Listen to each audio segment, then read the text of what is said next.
Long before December 25th was associated with the birth of Jesus Christ the Lord, winter celebrations have been observed in various ways around the world. From the Norse celebrating Yule, to the ancient Romans celebrating Saturnalia in honor of their pagan god Saturn.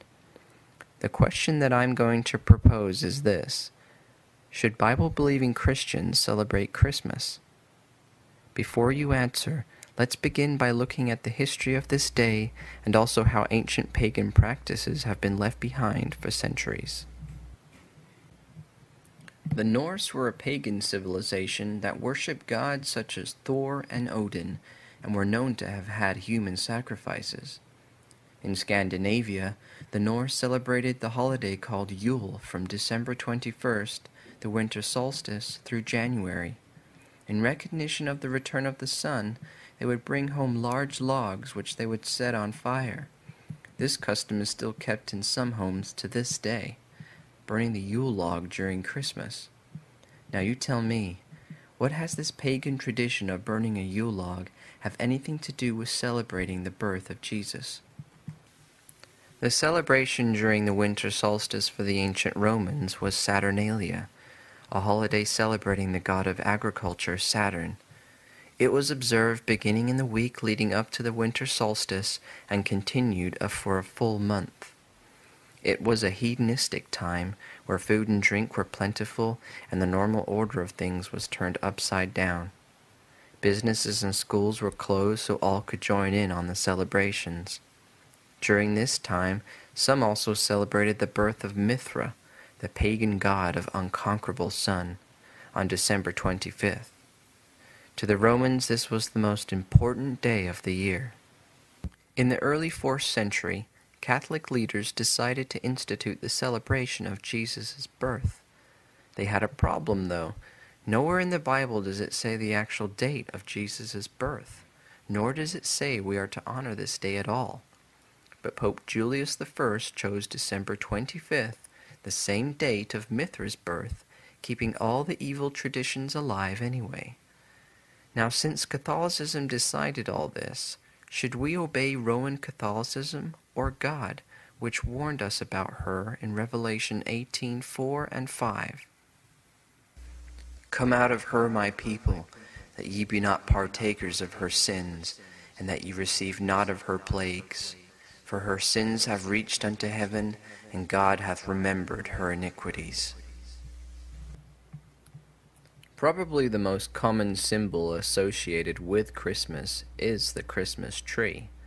The origins of this custom date back long before it was adopted into Christmas.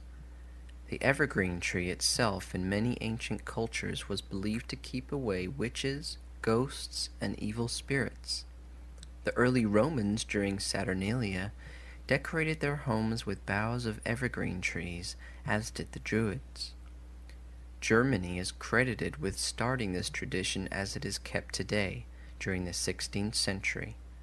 They would cut evergreen trees down, decorate them with various things like apples and candles, and place them in their homes. The origin of this practice of decorating evergreen trees comes straight from the heathen religions. Shall we do as the heathen do? Thus saith the Lord, learn not the way of the heathen, and be not dismayed at the signs of heaven, for the heathen are dismayed at them. Now we come to the infamous Santa Claus. History states he was actually a 4th century Catholic bishop that was admired for his charity. Legend states that he gave away all his inherited wealth traveling the countryside giving to the poor and sick. He has many names around the world: Santa, Father Christmas, Saint Nick, and Kris Kringle, just to name a few. Kris Kringle actually means Christ kind, and that is exactly what this satanic character is trying to replace: Jesus Christ. The similarities are there if you just look. Santa knows when you are good or bad, when you're sleeping and when you're awake. He has a list of all the good and bad. He is a carpenter, and his hair and beard are white like snow. If you were to ask a child who this was just by this description alone, would they say it was Jesus or Santa? We lie to our children about a fictional character, but fail to teach them the truth about Jesus Christ. We tell our children to be good or Santa won't bring them any presents. But what about teaching them to obey God and His Word when it says in Colossians 3:20, "Children, obey your parents in all things, for this is well-pleasing unto the Lord." If all these similarities seem innocent to you, remember what was written of Satan in Isaiah 14:13. "For thou hast said in thine heart, I will ascend into heaven. I will exalt my throne above the stars of God. I will sit also upon the mount of the congregation in the sides of the north. I will ascend above the heights of the clouds. I will be like the Most High."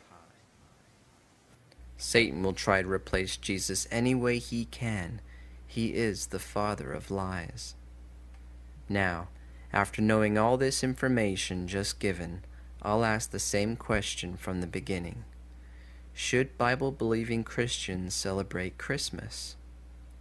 No, we should not celebrate this day. We as Christians should not want to keep these pagan festivals alive. Their roots are satanic. Only the facade has changed to appear to be so-called Christianized. It's not about putting Christ back into Christmas either. Jesus Christ never had anything to do with Christmas in the first place. Catholicism changed its name, but that's all they did. All the pagan elements are still there. We are never told to celebrate the Lord's birth or remember it in some outward showing. On the contrary, we are told to remember his death. 1 Corinthians 11:26. "And when he had given thanks, he brake it and said, Take, eat, this is my body which is broken for you. This do in remembrance of me. After the same manner also he took the cup, when he had supped, saying, This cup is the New Testament in my blood. This do ye, as oft as ye drink it, in remembrance of me. For as often as you eat this bread and drink this cup, ye do show the Lord's death till he come." But you would say, it's a time of giving and joy. Don't we as Christians do this always? Why do we need a special day for this? Please consider this message prayerfully.